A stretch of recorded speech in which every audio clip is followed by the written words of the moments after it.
The topic is Aporia workshops. So very interested to learn what that means. But quickly before that, just one announcement about the next event, which is happening also this month, on the last Tuesday of the month, the 27th. We'll be looking at the designing our fun agile retrospectives. So I hope you can join us. It's a 2-hour workshops with Enrico, who'll give us, who'll share the 12th agile principle and the agile retrospective framework. And very quickly before we start, also there is the Agile DevOps and Testing, the business case conference happening on the 28th and the 29th of April, organized by Unicom. We do have 10 passes for our members of the meetup. So stay tuned for more details, and we'll be sharing that with you later. Corrado, is there anything else that you'd like to add before we can kick off? Yeah, register to the YouTube channels where you can find the video of the previous sessions and also the recording of this session. So if you want to let me say test slowly, it's great. We just published the video of the last session, I think this Sunday. I'll pop all the links in the chat later for the next event and the YouTube channel. Thank you, Ursula. Thank you very much. No worries. So Dean, over to you. Thank you, Ula, for the fantastic welcome, and Corrado as well. It's just fantastic you guys continue to help support the community and create this forum where we can come together and share ideas and learn from each other. So we're eternally indebted to both of you, and it's just fantastic what you've put together for us. I guess good evening, good afternoon, good morning to some of us. It's fantastic that we've got so many people so far and wide. Lots of familiar faces and names, as well as new people as well. So it's really, really good that we're able to do this at such a global scale. So I guess it's one of the upsides of the kind of peculiar situation we've been in for the last 12 months or so. I think we're going to be just over an hour. So we'll be finishing off in, certainly less than 90 minutes. One thing I'd like to emphasize is two things. I guess I'm hoping that we can really generate conversation here. It's not going to be a talk. It's not going to be, as I often say, it's not going to be a one-to-many communication. This is going to be a many-to-many communication. So hopefully what I'm going to be sharing is going to be fruitful and kind of stimulate the brain juices, so we can exchange ideas and challenge each other's thinking. The second thing is that I tend to have an approach where if I want to learn something, I really get under the skin and develop my thinking of other people. I start off with the intention of doing a talk about it. And this could be like 3 months or 6 months before doing a talk. And this is one of the situations. I've been a big fan of the Cynefin framework. And I know about 12 months ago, the fifth domain, which we're going to go into, called Aporia Confused, is something that really intrigued me. So I thought, what I'm going to do a series of talks on it. And that's going to force me to learn with yourselves. So that's a couple of bits of preamble there. I'm going to share my screen. Just to run through the agenda and just run through the slides that we're going to be going through today. And again, I just really want to emphasize that it's fantastic that we come together to have this conversation. So bear with me as I get myself set up. Okay, so Corrado, perhaps you can give me a thumbs up if you're seeing the first slide of the deck. Thank you so much, sir. So no need to take any screenshots. There's going to be a link to this. Well, there's a link to it in the top right corner now, so feel free to go to that URL at your leisure. Just going to let Stefan into the room. Welcome, Stefan. It's good that you can join us. Dealing with paradox and uncertainty. So this is a development of the Cynefin framework. And don't worry if you're new to Cynefin or you'd like a refresher, there's going to be a stage towards the beginning where we're going to be going through Cynefin. So this is like a discussion workshop. So let's have a look at what we're going to be talking about today. But first of all, just a bit of introduction about myself. I've been quite fortunate to have worked for a number of household name organizations, and I guess this has allowed me to develop experiences, stories of how organizations have set themselves up for success, but quite equally, how organizations haven't set themselves up for success and how they tend to have the consequence of that. Well, the reason why that quite often happens is they tend to jump to conclusions.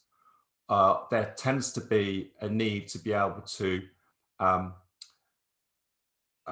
converge on a plan or a set of decisions prematurely. And I think that's why many of these organizations that I've experienced, and no doubt many people on the call have also got first-hand experience of, this is why they tend to do things which are inappropriate or a poor fit, or they tend to overinvest in something where they could have actually paused and understood that we don't know all the facts. There's a paradox here. Let's just speak to many people in the organization, or maybe people outside the organization, just to sense make and understand what is our current situation, what decisions can we hold off on, or what decisions can we actually act on now. And that's what Cynefin as a sense-making framework allows us to do. On the right-hand side is a publication called The Agilist, which I'm the founding editor of. It's a non-profit monthly publication, which is like a monthly digest of the best thinking in the lean agile space. So if you're interested in subscribing or picking up a copy, just hit that URL, theagilist.org. So let's think about what we're going to be doing this evening. So it's a discussion format. It's going to be loosely facilitated by me. I'd like these things to be open. I'd like us to be able to have a safe space where even if we've got a half-formed idea, that we have a safe space to be able to articulate the idea and collaboratively help each other kind of bring that life, breathe oxygen into that idea, so we can actually help these emergent thoughts to take life. The agenda is a theme which has no doubt been at the front of mind for us as individuals, as teams, as organizations, is our organization's response to COVID, because I think this is going to bring Aporia to life. An introduction to Cynefin and Aporia for those who are new to it or need a refresher. And then we're going to go into another discussion, just discuss how Aporia could be applicable to your organization. And this could be your own organization, or perhaps customer organizations that you may be supporting. And then also thinking about two different, we could describe them as mindsets or leadership styles. One is an ordered approach to the world, and another is an adaptive approach to the world. And I would argue that having an adaptive approach to the world, like a growth mindset, is one which is most accommodating to the rapidly changing world that we find ourselves in. And then finally, just a bit of feedback, and then just discuss a few key takeaways, and then we'll close. Before moving on, feel free to ask any questions, or if there's anything technical which needs to be sorted out, I'll just pause there to allow people just to share anything before I move on. Okay. Corrado, you've got your hand up there. Have you got a question or a thought? Yeah, actually, it was just a warm-up question, and it's for you, but also for everyone. You noticed that when I created the event, I, let me say, by purpose, put an image of a butterfly that has a Latin name of Aporia. So I'm wondering, just because I have a rough idea what Aporia is in the Cynefin framework, if the fact that we have a butterfly named Aporia is related to the exact name used in Cynefin framework. I haven't made that connection before. It's an interesting one. I'd be interested in other people's opinions, but I haven't made that connection to Aporia. Perhaps I've made connections to complexity thinking as a whole, in that there's a classic Gaia effect of, I mean, it's been hugely popularized and slightly misunderstood, but the phenomenon of if a butterfly flaps its wing on one side of a continent or the globe, then it can the butterfly effect. It can lead to a hurricane or something like that elsewhere. It's really interesting that it's the same animals that appearing in two completely different situations like that. I found it's really, really fun, but also interesting. Absolutely, yeah. Does anybody else have any thoughts on that? What the image of the butterfly happens to be called Aporia?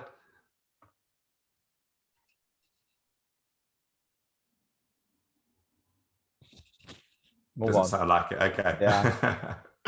All right. Okay. Let's move on if that's all right. So the first discussion. Let me cue this up. So this is around COVID, which has definitely been a prevalent fixture of our personal lives and organizational survival and relevance and societal as well. As we know, it's caused an absolute catalogue of disruption. It's allowed emergence to occur and also for some constraints or some expectations to be loosened.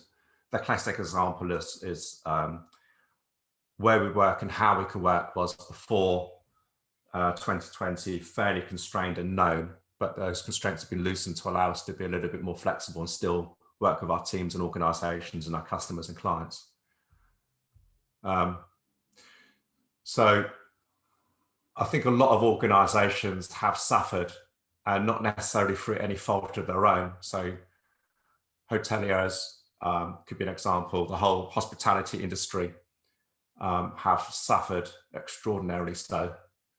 And there could be a group of more fragile organizations which didn't really have the resilience to be able to cope with any form of unanticipated disruption. So these could be highly leveraged organizations. So I know that many restaurant chains, certainly within the UK and probably globally, have shut down because they've run out of capital. They've been highly leveraged. But there's also been some beneficiaries who have gained advantage over underlying trends. So these are directions which things have been going in already, but they've been accelerated due to COVID. So the classics are video conferencing, the likes of Zoom and whatnot. A remote education. A lot of their customers and organisations they've supported have been forced to be able to use these services. So these are some of the classic cases. Also, there's been a great deal of innovation. So just thinking of one example around 12 months ago is that Toyota were able to retool and see an opportunity to be able to produce PPE visors pretty quickly. There was an unmet need, a huge demand for these, and they're able to retool and make use of their skilled labour force and machinery. So kind of rapid, unanticipated innovation. But I thought what we could do as a first discussion is to think about perhaps your organisation or perhaps your clients and think about the response that they've made in the last 12 months or so, the last 12 or 14 months. And let's think about it in two areas. The first area is their initial response. So what did your organisation experience, or perhaps your clients? How did it initially respond? And was there a sense of confusion? So let's just do that one first of all. So feel free to share some thoughts on this. How did your organisation, or perhaps the clients you support, initially respond to COVID, say January, February, March last year?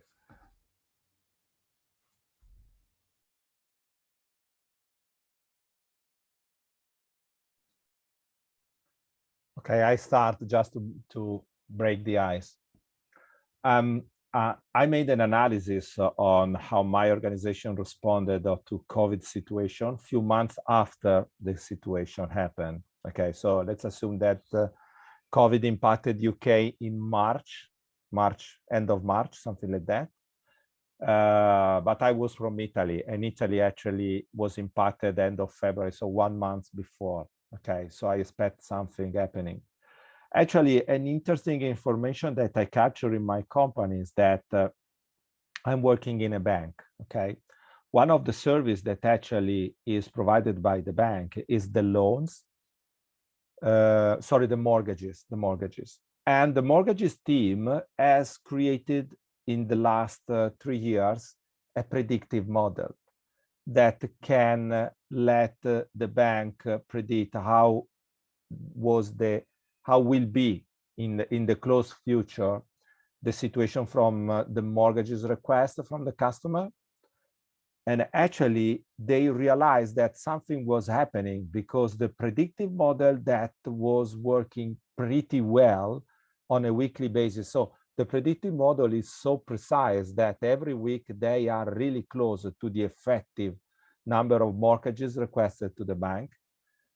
After the pandemic impacted, the predictive model was completely out of the real request coming from the market.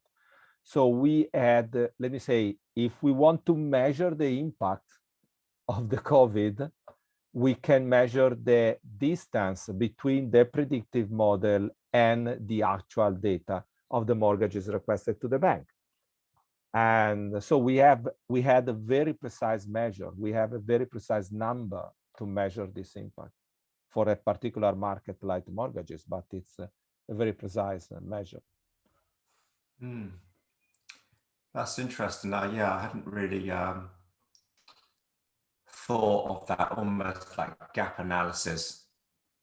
Could that delta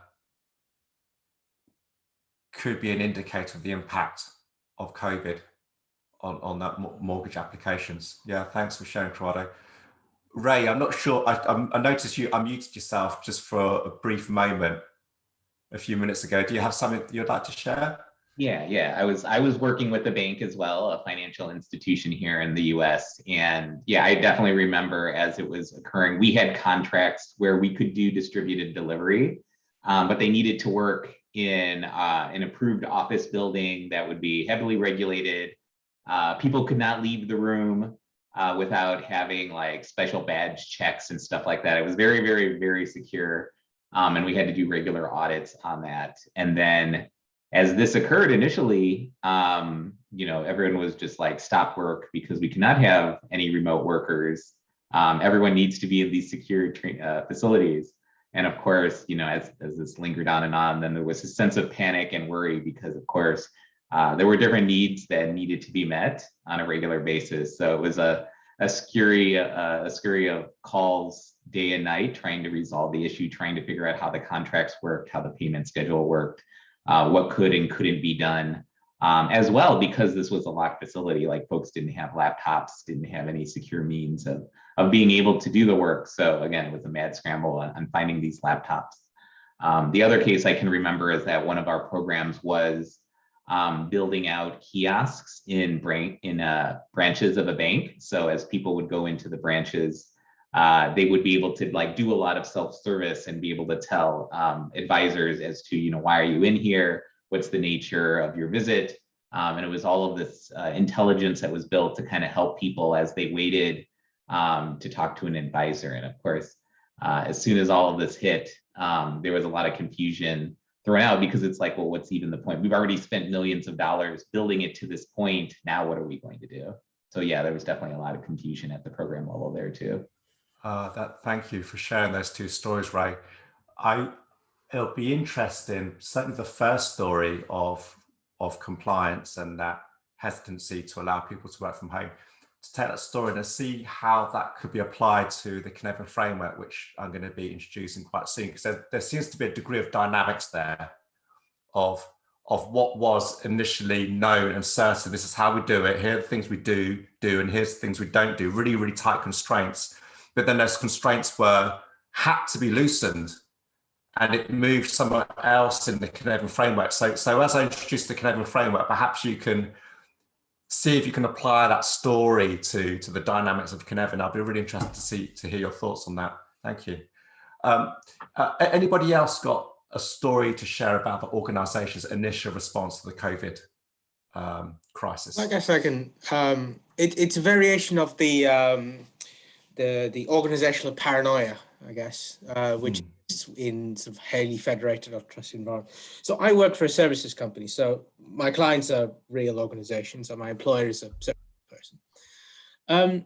They're quite large. No names, no pack drill, but they've got many hundreds of thousands of employees. Quite a lot of them are based in India, who do remote development and those sorts of things in delivery centers. That's been the kind of outsourcing model that most service companies have sort of embraced over the last 10, 15 years. And when this happened, all of a sudden they had to work out how to essentially carry on billing to clients, not to find a point on it, because as an organization, we don't sell stuff, we sell IT services. So that took a lot of purchasing, because all of a sudden 400,000 employees needed desktops to be shipped to their homes so that they could actually carry on working remotely, because you can't go work in, I mean, there's some roles, the sorts of roles where you need secured access into a data center, some of those roles still remained on site, but the vast majority of that needed to go elsewhere because the buildings couldn't have anywhere near the same number of population. So huge logistics work to buy and procure and provision, blah, blah, blah, lots of those devices. They couldn't necessarily be the ones inside the data centers, but in some scenarios it was a reuse and repurposing. Sometimes it was brand new kit. So that created quite an interesting spike in hardware supply, because a lot of organizations would have had to do that and come up with remote working equivalents. They also built a bunch of digital equivalents to the perimeter security, because for a lot of employees, they needed to know what they were doing so that they could comply with the contract, which says, you will value the security of our assets, our data, you will not do this, you will only work in secure data centers with keycard, all of those sorts of things. So my employer managed to work out some digital equivalent, which was installed. You could call it spyware if you wanted to, but it was a piece of software which was designed to emulate the sorts of organizational comfort blanket that clients had by knowing that the employees worked in a secure data center. So that was quite an interesting digital solution to a physical problem. Yeah, there's to me, this sounds like some rapid innovation, making perhaps reuse or exacting of existing solutions to apply to an emergent need very, very rapidly. That's really interesting. I'd like to move on to the thank you, Zach, for sharing. Oh, Richard, you've just put your hand up. Go for it.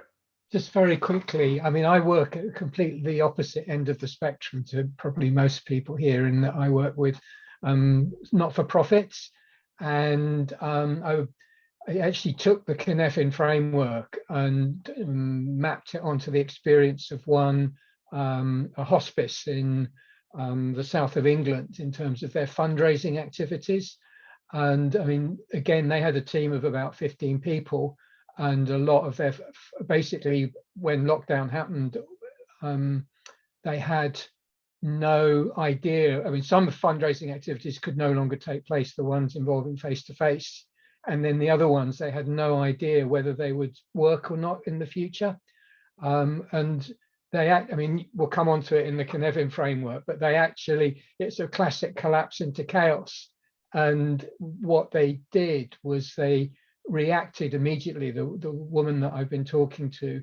And and I'll give you one example, was that they're based near Gatwick Airport. And they had a phone call from the outdoor advertising agency that puts up all the billboards, and Gatwick had cancelled all their outdoor advertising, and they basically said to my contact, you can have that free of charge. So within like a day, so long as you get the content to us by tomorrow, and so they basically put together something to go up onto these boards around the area they covered, and they started to do this immediate reaction, just trying things out, and they found that a number of those things were actually really successful. We maybe come back to it, but it was a classic example of reacting really quickly to a crisis, and in that case, basically getting it right. And I mean, one of the factors is that fundraising is very heavily data driven. I mean, a bit like the mortgage example, but the reality was they no longer knew whether their data was valid or not, because everybody, all the people they fundraised from, their circumstances had all changed.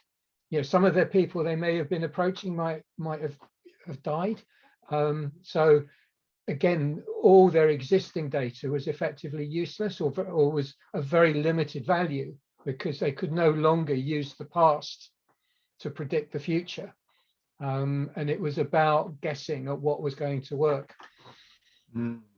Thank you, Richard. Really interesting story. Yes, and it'll be interesting to see how that applies to the Cynefin framework once we introduce it, and also whether Aporia also played a part in that as well. So perhaps we can come back to that.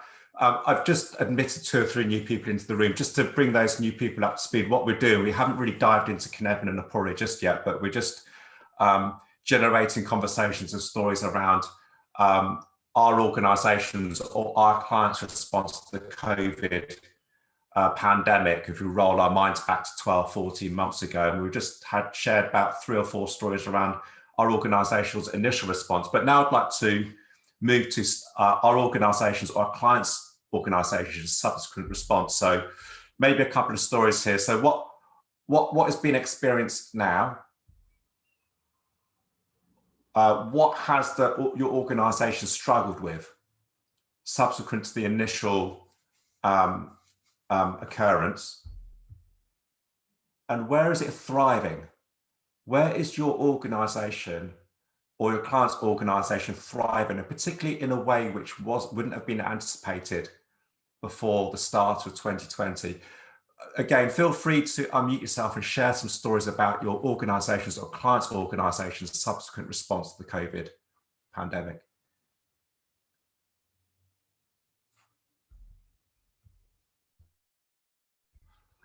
Again, me first. Okay, it's happened something really interesting, I think, in my organization.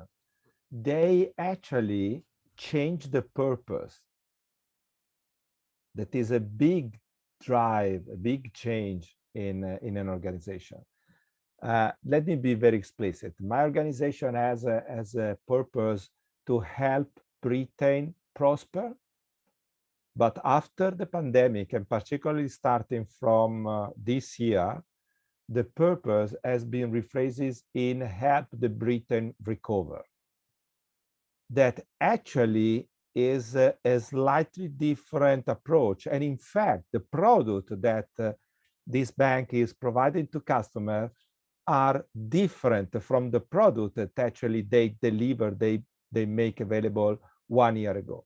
So the purpose was changed because the goal of the products that we are now putting on the market is different. Because the market is different. The regulatory is different.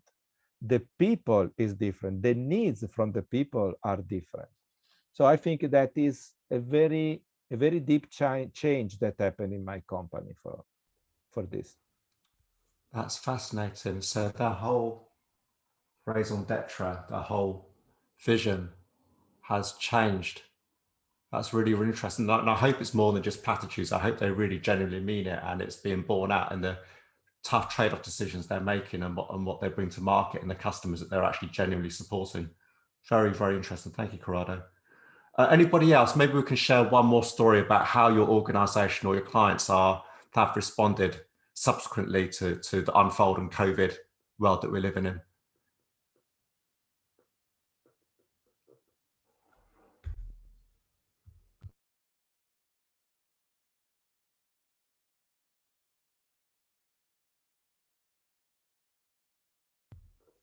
Okay, maybe we can come back to it unless there's any thoughts to share at this stage. Okay, let's move on. Let's move on. There's going to be plenty of other opportunities where we can dive into this. So just exploring Aporia then. So the Cynefin framework, the disordered domain, that is a central domain, if you remember, the classic illustration of it has changed to include Aporia and also confused. And Aporia could be described as a state of puzzlement and doubt. This could be from an individual level, team level, or a whole organizational level, or even thinking about societal, even at a government or a level of kind of civil authority. And to me, the update to the Cynefin framework to include Aporia Confused is a very, very timely adjustment to the framework. So a bit more on it. So this is a central part of the new Cynefin framework. I've zoomed in here. The A stands for Aporia, the C stands for confused. And we'll zoom out in a little bit, but if I was to zoom out now, you'll see the four domains. So a bit more on Aporia. So it's a state of puzzlement and doubt. And I've got a couple of quotes here from a couple of individuals who were very close to the development of Aporia with Dave Snowden. Dave Snowden is the original conceiver of the Cynefin framework over 10, 12 years ago now.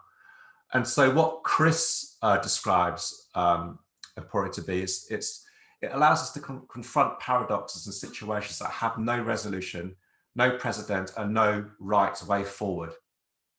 So we tend to face these situations almost every day or every week, but we tend to have a pattern to be able to get out of Aporia as fast as possible. But sometimes, as Zhen says, Aporia can provide a safe and curious vantage point for leaders or for teams or us as team members. We can actually recognize that we have paradox, there's confusion, there's a really tough trade-off decision that we don't know how to make. And let's just hold ourselves there and pause and have a discussion about it, and not necessarily jump to a conclusion, not necessarily have premature convergence on what we should do next.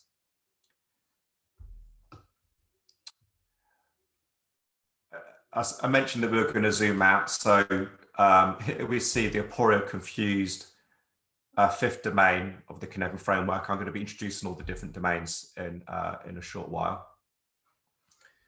In fact, let me do this now. So I'm going to rattle through this really quickly because I know a lot of us are familiar with Cynefin already. This is for those who are new to it or would like a refresher. So the Cynefin framework is a sense-making framework. It allows us to consider different models for catering for a situation. It could be something which could be beneficial. It could be something which could be detrimental. So you can see the Cynefin framework in two hemispheres. You have the ordered hemisphere on the right-hand side of what I'm screen sharing, and the disordered hemisphere, which is on the left-hand side. Situations which are where we do know there's a relationship between cause and effect. Maybe it's our team knows if we do something or allow something to happen, we've seen this 10,000 times before, we know what the outcome's going to be. So these are situations on the right-hand side. Situations where the cause and effect is only known in retrospect, or the relationship may never be known, that's on the left-hand side. And also there's that fifth domain there that used to be called disorder, but then that's called Aporia Confused. So just a quick example of the obvious domain. So this is the bottom right-hand corner. So supposing we're running a pub or a bar, and a customer, you're the manager of this pub or bar, and a customer walks up to the bar and asks for a particular pint or glass of wine or a soft drink or whatever it might be. That situation is fairly obvious. It's known. It's been done 10,000 times in the past. It's going to be done the same again 10,000 times in the future. It's fairly obvious what we do with that. So the decision model there is to sense the facts, what does the customer want, categorize it, and then respond. The solution is fairly self-evident with a reasonable amount of training and being familiar with the systems. From a technology point of view, these are good candidates for automation. Thinking about the other domain here, the complicated domain, so top right-hand corner. So again, let's consider we're a manager of a pub. There may be a new type of beer that's been introduced, which needs to be handled and maintained in a different way to normal. This could be like an extra cold or a chilled type of beer. It's complicated because we may not have expertise in this area. So we need to sense the fact, analyze what needs to be done and respond. And sometimes sensing, analyzing and responding, we may need to call upon an expert. And quite often the solution isn't immediate self-evident, some analysis needs to be done. And finding that solution could actually take some time, but it may be estimatable. And this tends to be the domain where we put in experts. The third domain, complex domain, really, really fascinating domain here. So again, let's consider ourselves to be a manager of a pub or a bar, and we want to find the best beer selection. Maybe we've got a new menu. We're going into the spring and summer months certainly in the Northern Hemisphere.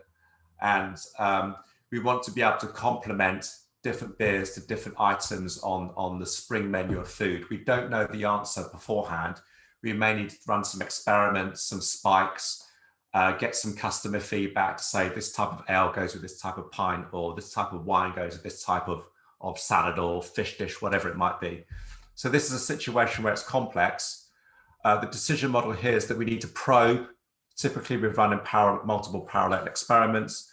We need to sense the patterns which are emerging, how the customers, how the stakeholders responding. And so this is a domain of things which are fairly complex and not predictable up front. And quite often it's really, really hard to estimate the outcome or estimate the size of the work. And we need to look for opportunities where we can create a safe to learn environment. The fourth domain, bottom left-hand corner, is the chaotic domain. So this is one where, let's suppose we're a pub manager again, and customers are beginning to return a particular type of beer, complaining it tastes absolutely foul, it tastes like dishwater. We don't know the reason why this is happening, why these beers taste absolutely dreadful. And we don't have time to actually fix the problem. We need to be able to respond really, really quickly and apologize to the customers, give them the money back, give them a different type of beer, maybe give them some vouchers for the restaurant or something like that as a way of apologizing. And here we need to act immediately, but sense and respond and find out what the problem is once we've been able to put out the fire or be able to deal with the immediate crisis. So just think about for a moment how our governments and maybe our organizations responded at the start of the COVID crisis 12, 14 months ago.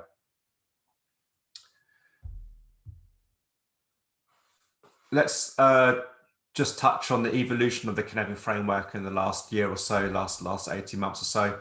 Bottom right-hand corner is an illustration which we may be familiar with. The top left-hand corner is one which is the new rendition of it. So some key highlights here are this phenomenon of liminality, being on the border of two different worlds, is really brought to bear now with this illustration here. You can see, if you can see with my mouse, there's a degree where something could be complex or complicated or be transitioning between the two. So this sense of being in two worlds at the same time is illustrated by this kind of green stroke and this dark stroke between the two different domains. And again, there's a degree of liminality between chaotic and complex. Another change is what was once called obvious domain, and now it's been called clear. And quite interesting, the four initial domains all start with the letter C now. Maybe that aids in memorizing them. What used to be called emergent practices is now called exactive. So I know that I think, Zach, you had a story there where there's a rapid amount of innovation now. I think you're talking about using software as a substitute for something which I think, if I understood correctly, what a human would do. Exactation would be taking initial software, or I don't know, from a technology point of view, microservices, and recombining those microservices to be able to do something novel and new really quickly to meet some unmet demand or need. And then finally, the subject for today is the disordered domain has changed from disorder to Aporia confused. I'm just going to pause there because I've given an awful lot of information. So feel free to ask any clarifying questions or build on what I've shared already. I'm just going to pause there to allow people to unmute themselves.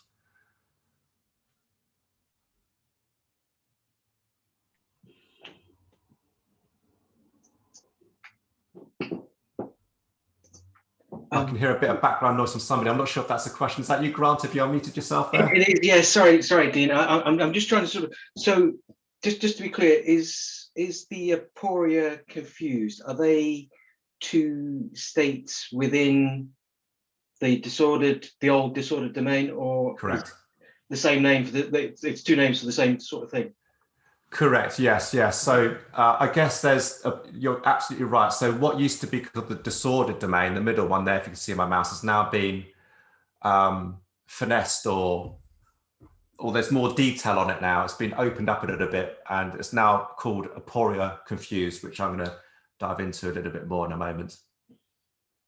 But that's two states rather than one, as was. Correct. Yeah. I think there always was, in Dave Stoner's mind, a need to unpack it a little bit, the disordered domain, and that's what he's done with others. And it's kind of the layer underneath disordered, not to say the disorder's been totally removed, it's just unpacked it a little bit more and brought it to life a little bit more with this Aporia confused naming. I think it's probably because I haven't got to that bit in the book yet. So. All right. yeah. I was looking to see if Aporia, if there was any reference to butterflies in there, and I couldn't see anything. So no. We'll have to dig into that one a little bit more, Corrado. The butterfly called Aporia. Maybe that's a Latin name. Richard, have you got your hand up? Yeah, just a quick question. You've put yourself back on mute. Sorry. Do you know why Dave changed the constraints for the complex domain from emergent to exaptive?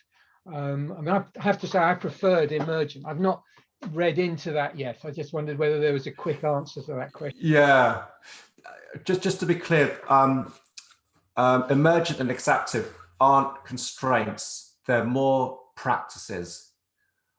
What is an appropriate practice for the complex domain? I meant that, yeah. Yeah. So exaptive is a reappropriation of an existing tool or approach for a new purpose. And the reason why is that to innovate from the very beginning, he explains, takes an awful lot of time.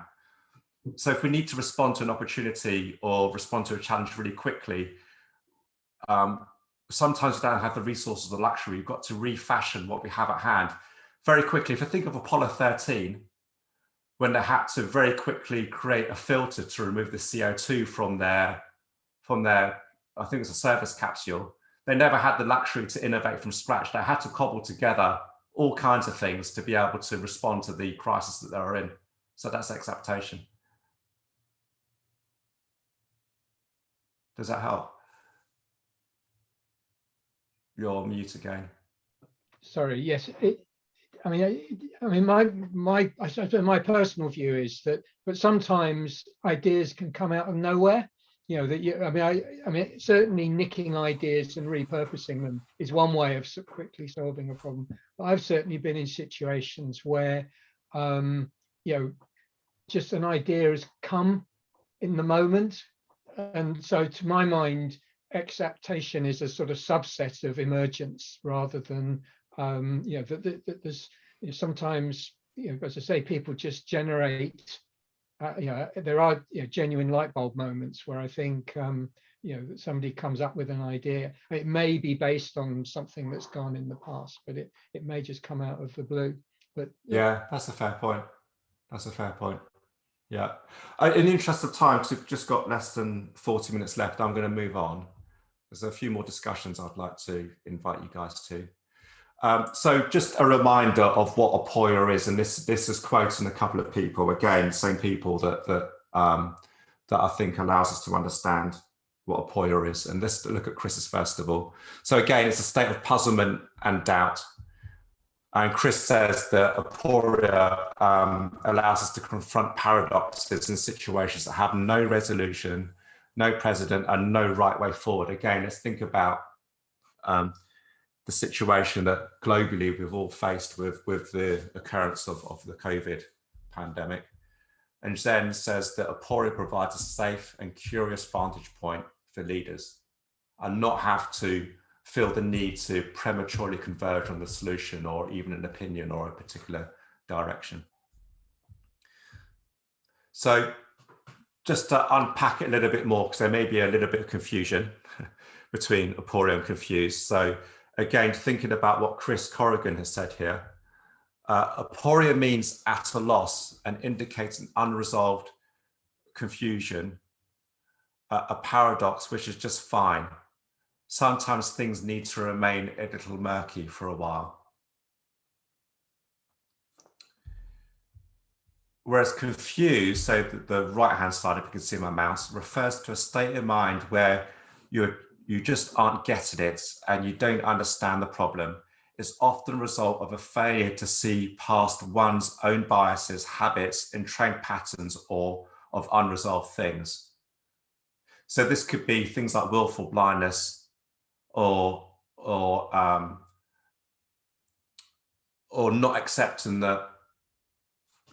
of one's own naivety or team or organization's naivety. There's a degree of willful blindness there. Whereas aporia is that we know that we are confused. We know we don't know something and we're actually being brave and we're accepting it. And we're also not jumping to a particular conclusion. We're holding ourselves there for some period of time.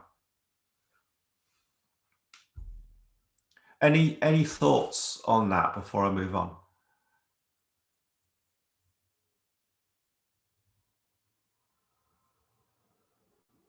Okay, I'm going to move on, unless there's any contributions.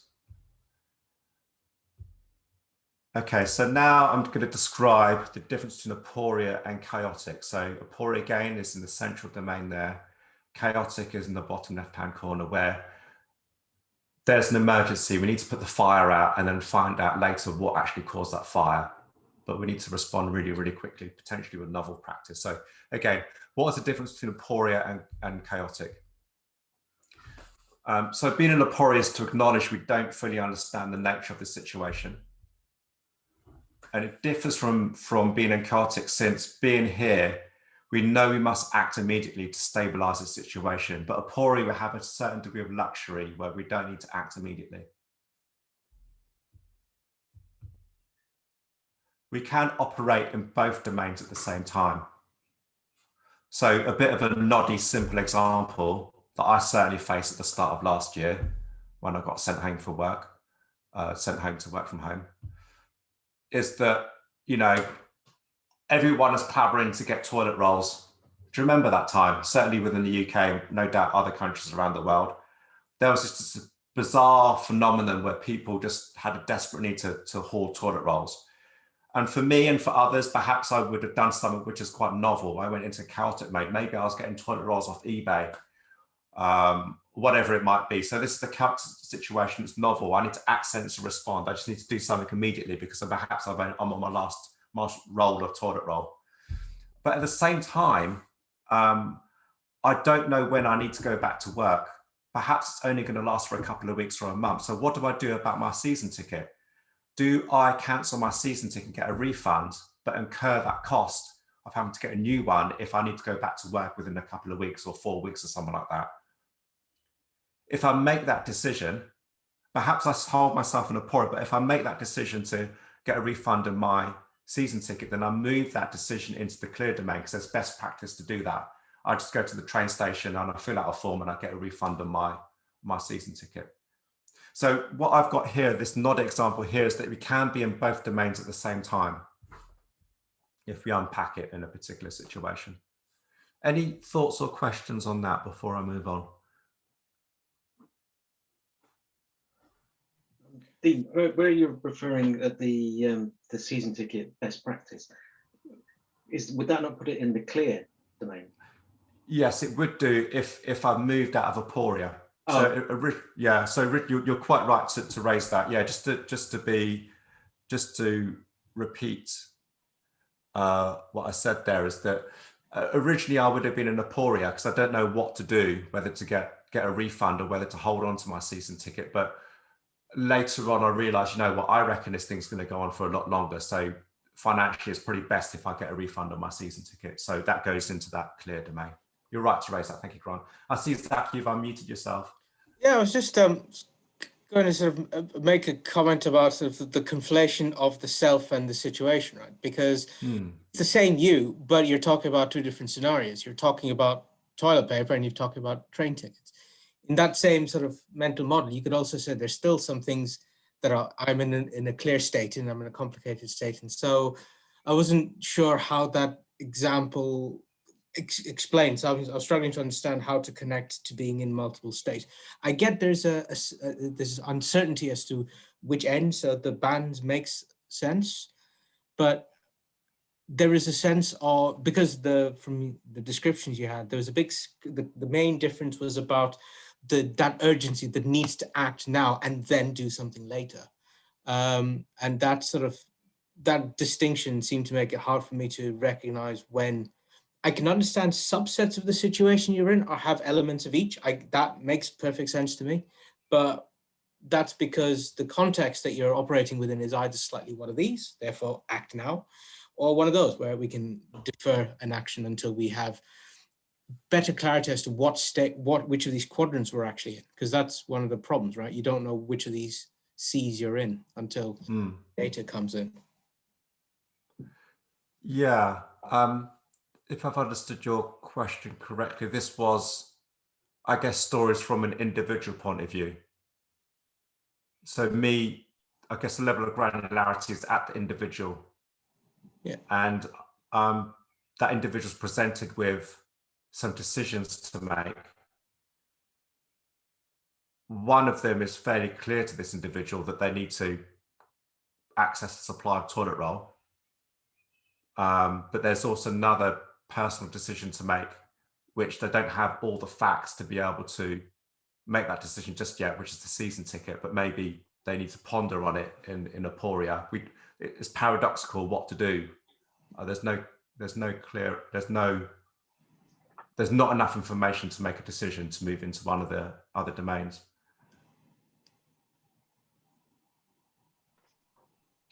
Go on, Richard. I think your point, Dean, it's about having the luxury of identifying how quickly you need to make a decision is to my mind the contrast between chaos and Aporia. And to give another example from my fundraising, I was also talking to Cambridge College, the head of development there, and they were in exactly the same situation when COVID struck, of not really knowing what the situation was in relation to their fundraising.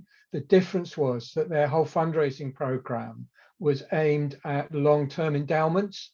They didn't, the hospice needed money immediately in order to continue delivering the services and adapting their services to deliver to people in lockdown. And they had a really good story to tell around that, and they needed to act immediately.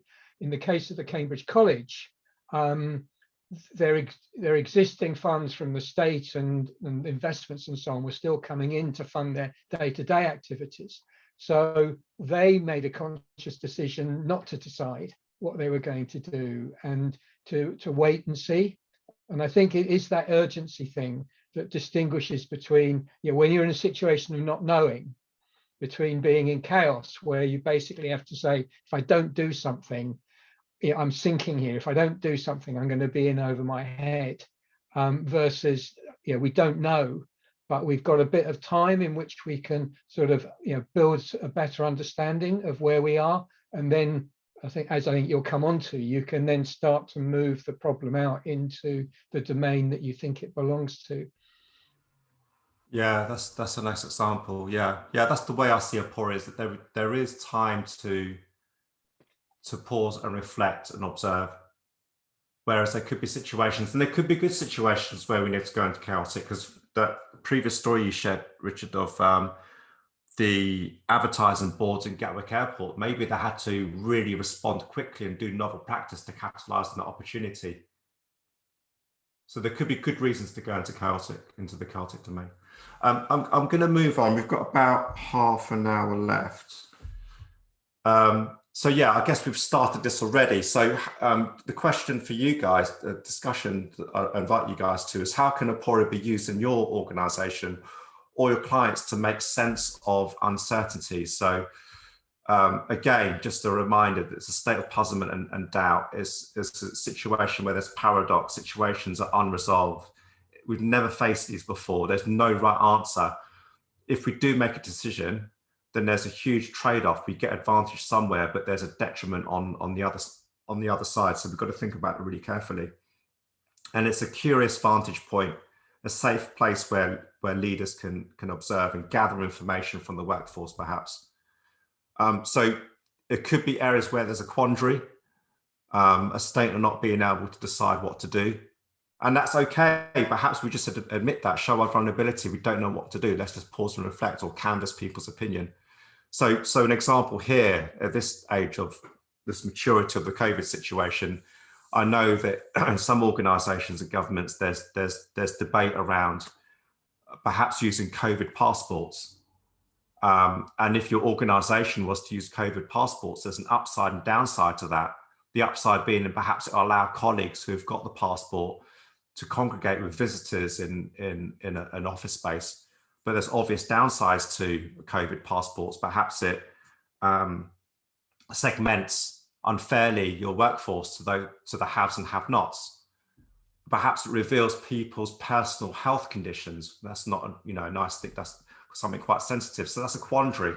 We don't know what to do. There's a paradox there. Another example could be a situation: do we stick or twist? Do we stick with our existing products and services under the assumption that the world's going to go back to how it was 2 years ago? Or do we twist and do we redirect our energies and finances into investing into a new reality? We don't know how the reality is going to unpan. Is it going to flip back to how it was before, or are things changing fundamentally? And how do we respond as an organization? So there's a couple of examples here, just a bit of food for thought to get our brain cells working and to kick off a discussion. So again, the question we're answering is, how can Aporia be used in your organization or your clients to make sense of uncertainty? So I'd invite any thoughts or contributions at this stage. Dean, I mean, I've been reading a little bit about Cynefin, and I know that you can deliberately go into the chaotic domain for innovation purposes. And I'm looking at the state of puzzlement and doubt and things like that. Would Aporia be a better innovative state than chaos, or am I missing the connection? I think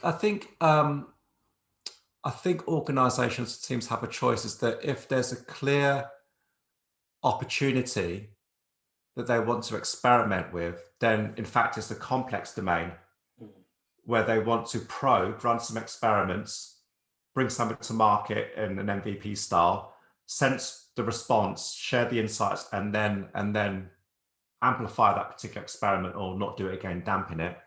Whereas Aporia is that they may want to hold themselves in Aporia first of all if there isn't an urgent need, or we don't know what experiments to run, or even to step into that situation.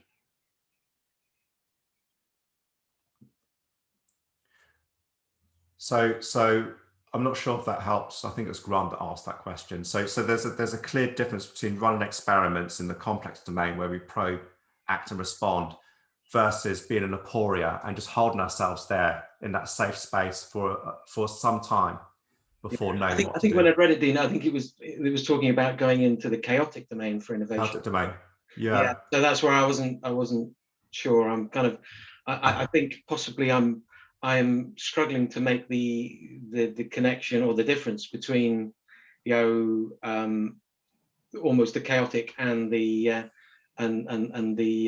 aphoretic state. So I think I'm going to probably rewatch this video once it comes out again. So that's fine, Grant. That's fine. There is something called a shadow dive into chaos, which is part of the movement that you can do through the Cynefin framework, and that's where we really loosen up constraints. I'm trying to think of examples where leaders have actually allowed a crisis to last a bit longer than it needs to allow true novelty to emerge, or to really nudge people into a new way of thinking. One really quick example of actually intentionally shallow diving into chaos is that probably about 35 years ago, there was quite a tragic event which happened in King's Cross. There was a King's Cross fire, which some of us may remember if we're old enough. And the cause of that fire was a cigarette had been not extinguished, and someone had let go of that cigarette and it fell underneath some wooden escalators, and that caused a fire, and unfortunately the death of dozens of people. But the real why was those escalators so dirty and greasy is because internally the management structure wasn't aligned to ensuring that the escalators were properly maintained and cleaned and maybe replaced with metal material rather than flammable wood material. And the Transport for London, I can't remember the name at the time, it would have been called something else other than Transport for London, brought in a leader to be able to knock their heads together, all the different fiefdoms of TfL, to be able to try and restructure themselves to prevent these disasters from happening. But they weren't collaborating, these leaders of the different fiefdoms. So what the new leader did was he extended the crisis for a bit longer by allowing the journalists to get access to the ineffectiveness of his management structure. So that was doing a shallow dive into chaos to actually try and nudge management into a new way of thinking and actually get the act together. So that is an example of going into chaotic domain intentionally, if that helps at all. Google that afterwards, thank you. Yeah. Feel free to reach out to me, because that's actually from a book which I can't think of the title just yet, but that's definitely an example of extending yourself into the chaotic domain for the benefit of changing the culture of an organization. But that's different to Aporia. Aporia is actually not acting, but recognizing there is a need to change, but not knowing how the strategies to go about doing that. And any other thoughts or questions here? Could you post the link to that book into the chat for the meetup afterwards? Because I'd certainly be interested in that as well. Yes, absolutely. Yeah. Thanks, Richard. Any other thoughts or questions about how our organizations can benefit from Aporia type thinking of recognizing that there is a state of puzzlement, paradoxes, and we don't need to make a decision immediately? I mean, in my mind, it's going to be that hybrid workplace, right? Like as we get through COVID, as we start trying to figure out how to work together again, yeah, everyone scrambled back due to COVID, but now as we come back, what makes sense for our organizations, what makes sense for the culture? I think originally, there's a mix of facts and opinions out there, but yeah, is it going to be more remote? Is it going to be more in offices? Is it a hybrid approach? What happens now that we don't have the hallway conversations? Is that a good thing or a bad thing? What happens with people working at different times during the day, which folks have gotten used to over the last year? I think there's a lot to be explored there. Yeah, that's a really good example there, Ray. And I've just realized that let me know if the following bits of this slide speaks to what you just shared there. So what we can do now is to continue to work from home, but consult our staff to understand what their preferences are. But the decisions we can't make now, we can hold this in Aporia, is that we don't know the size of our estate, or the different offices, the geographical spread. And we don't know enough information to be able to say, do we descale? Do we go more regional? Yeah. Or do we still invest in our major cities, New York or whatever it might be? Yeah. And I would even add to that, to what you just said, is that like people think they know what they're going to want, but until they understand how the schools are going to work, until they understand how their governments are going to work, like they don't really know either. And so those opinions might continue to change over time. That is interesting. Yeah. It reminds me that as customers, we quite often have unarticulated needs. It's only when we have something in our hands, or we actually try a service, or we actually live and breathe it, do we actually understand what we truly want. So that's an example of trying to remain in Aporia before making a decision, which is going to be very, very hard to reverse. Yeah, we might return to Aporia. We might try things and then go back and try things and then go back, just based off how our world is changing. Yeah, thank you. Any other thoughts or stories or considerations about your organizations or your clients' organizations with respect to this state of Aporia?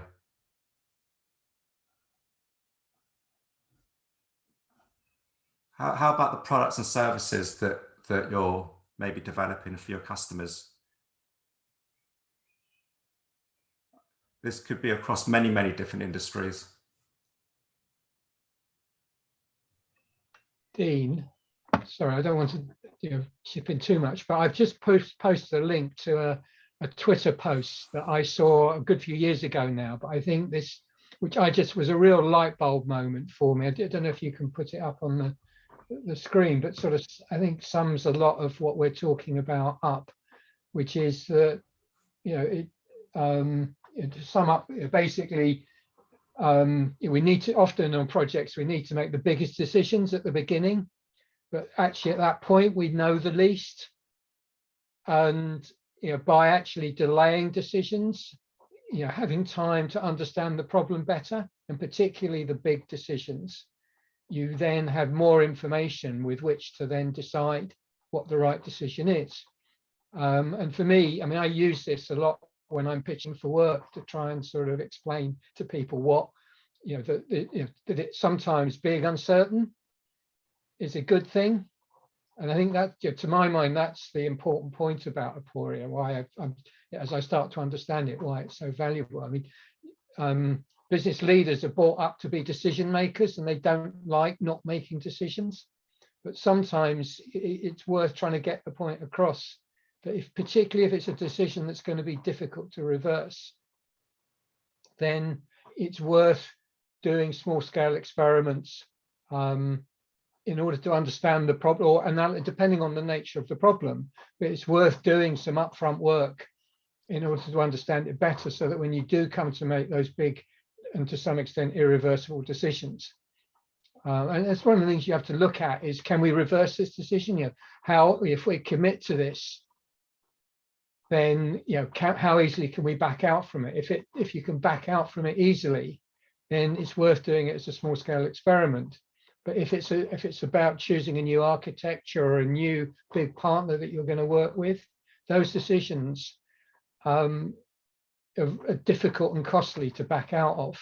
So anyway, I don't know if that's helpful, but I certainly found it, and I think it plays to this point about sometimes living with uncertainty is the right thing to do. Yeah, thanks, Richard. Any thoughts from anybody that aligns to what Richard says, or has a different angle on what Richard's shared? Yeah, no, I'd agree with the need.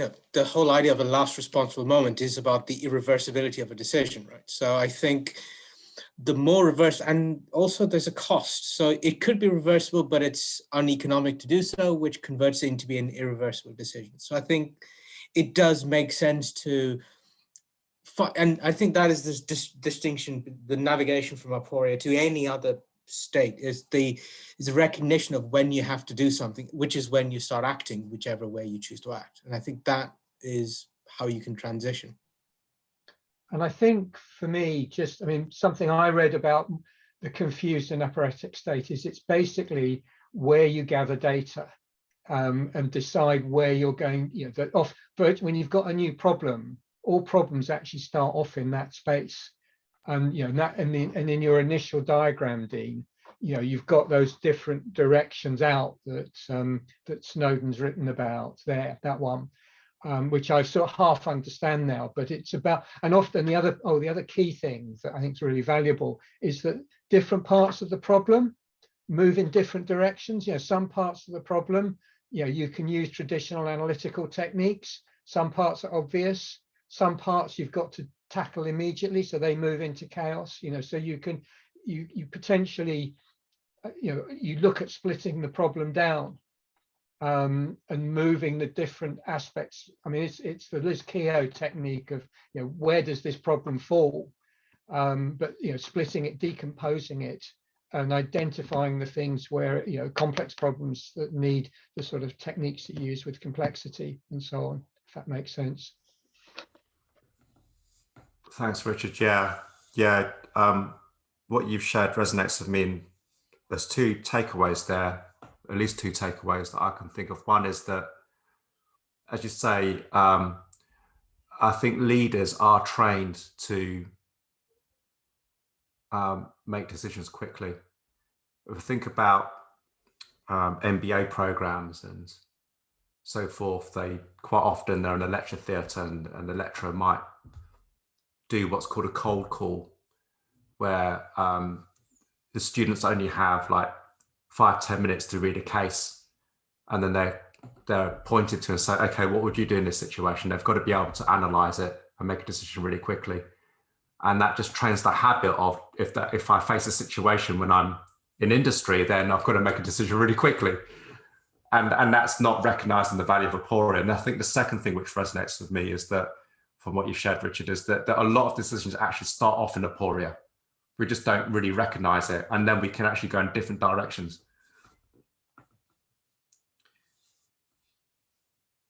Okay, let me go back to the presentation.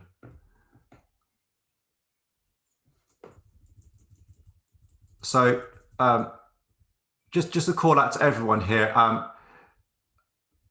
How is this landing? What thoughts do people have? Any other contributors at this stage?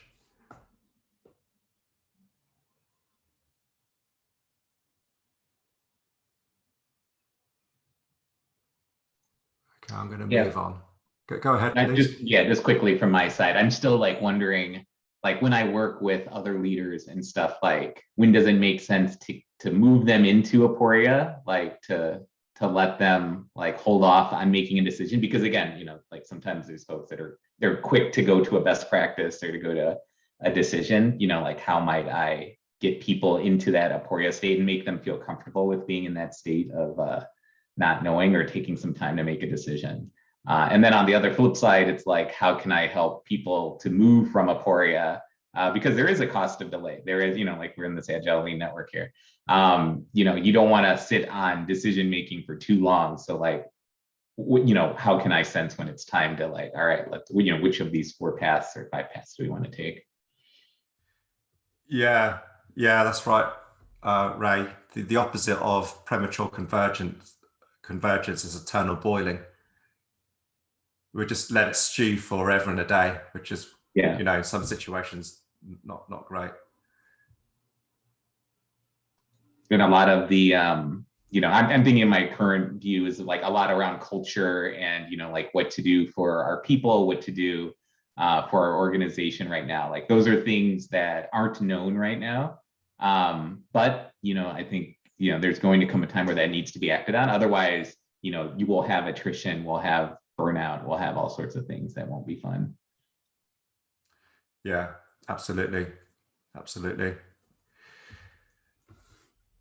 Okay, so we've got 9 minutes left. So let's see how far we can go on. This has been really great conversations by many of us. So thank you so much so far. I don't think we're going to get to the very end of the presentation, but I think, I think it's been extremely worthwhile so far. So the next part here is with the unexpected. Organizations have a tendency to choose an ordered response. So what do I mean by that? So how organizations respond to uncertainty. There tends to be a need to view the world in an ordered way and respond in an ordered way. So this tends to be leaders, organizations, team leads metabolizing high uncertainty and seeing that as a threat. This is how their response is a threat. There's uncertainty, a loss of status, a loss of control, and we tend to respond with false certainty. there tends to be, with the ordered response, relying on past experience, finding comfort, but sometimes that comfort is hollow or it's misplaced.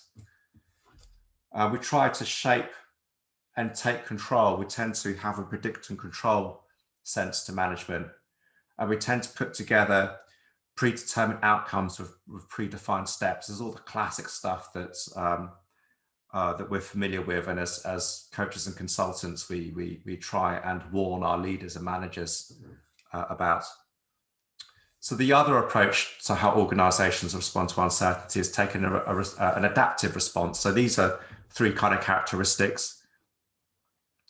Understand that we don't know, and actually show openness and a degree of vulnerability as leaders and managers that we don't know, and recognize that perhaps we need to defer decisions and hold ourselves in Aporia for a while, and share that and communicate that across the organization. Ask for different opinions, canvas for different views, look for those weak signals, seek diverse voices, and then try new approaches to enable others. So create the conditions for a safe to learn environment where emergence and experimentation can occur.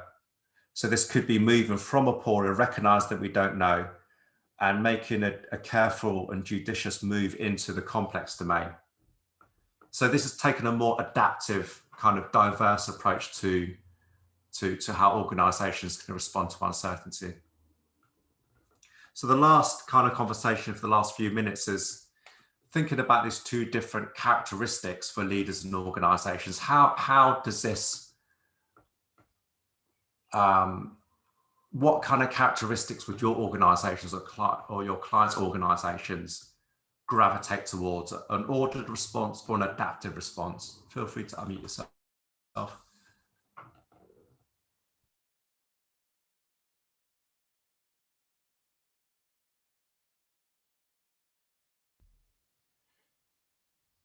Do they tend to rely on past experience, or do they tend to have an opened growth mindset where they can hold the situation for a while and actually canvas opinion and run some experiments? I think someone just unmuted themselves there. Yeah, that was me, Dean. Sorry. I think it's where I work, we have a kind of a local optimization of Agile within one team, surrounded by the rest is very ordered. So we're trying to expand our reach a little bit, but it is sort of a kind of a bit of a clash of culture, really, with, you know, deterministic is very much the order of the day. It's like, when's it going to be ready? You know, we need to know exactly, as opposed to the adaptive response that we're trying to work towards. So have you got any tips? Thanks for sharing, Grant. If you've got any tips on sort of battling that would be really useful. Yeah, I guess it's just off the cuff, is just looking for those hot spots of those rare occurrences where some leaders or some teams are taking an adaptive approach. They've got a entrepreneurial mindset, and they are those early adopters for this way of approaching uncertainty, and being able to support and coach them, and with their small success of. Yeah, I was thinking about sending out a few copies of John Smart's book and see how they land. Yeah. Yeah. That would be a good start. Thanks, Grant. Yeah, anybody else? Just kind of adding to that, in the absence of your courageous executive pattern, the other model tends to be around evidence that it's been tried before, so they're not the first person to try it, because that's usually what the problem is. So John Smart's book might be quite successful if you haven't got somebody who's willing to say, I think we should do X, with a degree of authority within your org. Yeah. And for those not in the know, John Smart is a gentleman with some others who wrote a book. It's been out for a year or so now, called Sooner, Safer, Happier. And there's a meetup group. In fact, you know, at this very moment, there's a competing meetup for John Sooner, Safer, Happier right now. So you guys have actually chosen the right meetup to attend. Any other thoughts on your organizations? Do they tend to have an ordered response or an adaptive response? Perhaps this could be the last the last comment before we hand over to Ula and Corrado? I would just add, I would just add that I know our clients want the order response. They want to feel like there's certainty.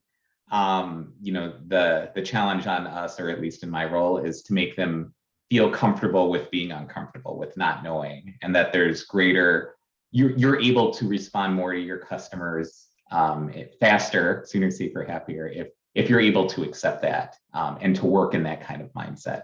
And it doesn't happen overnight, but it's that constant coaching and encouraging of them to get there. Because once you're there and you can work in that kind of mindset where you can be adaptive, where you can move to other situations, it feels a lot better than going down the wrong direction and then having to deal with the ramifications.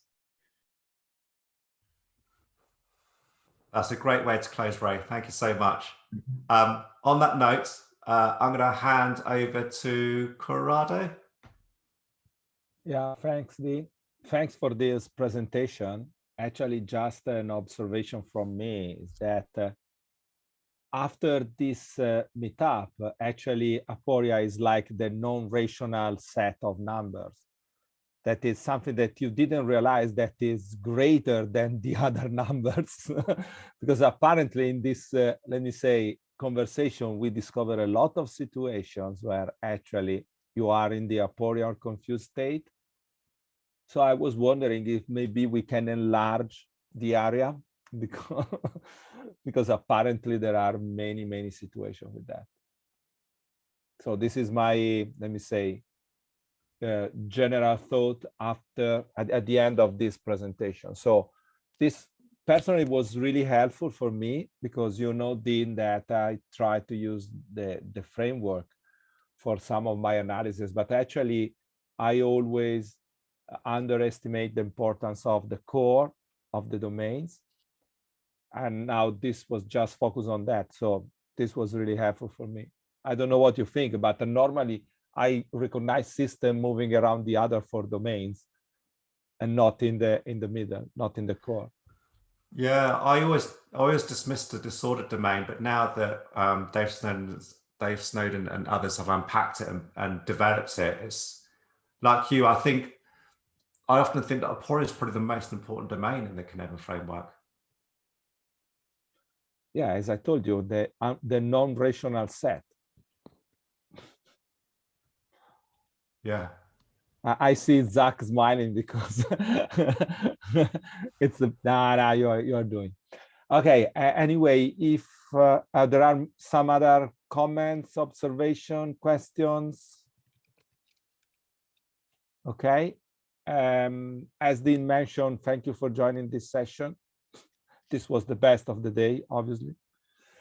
Thanks, Dean, for sharing this. I will let you know when the video will be available. You know that I need some days. Normally, I'm not really fast in doing that, but be patient with me. And next week, not event, correct, Ula? It's in 2 weeks, next event.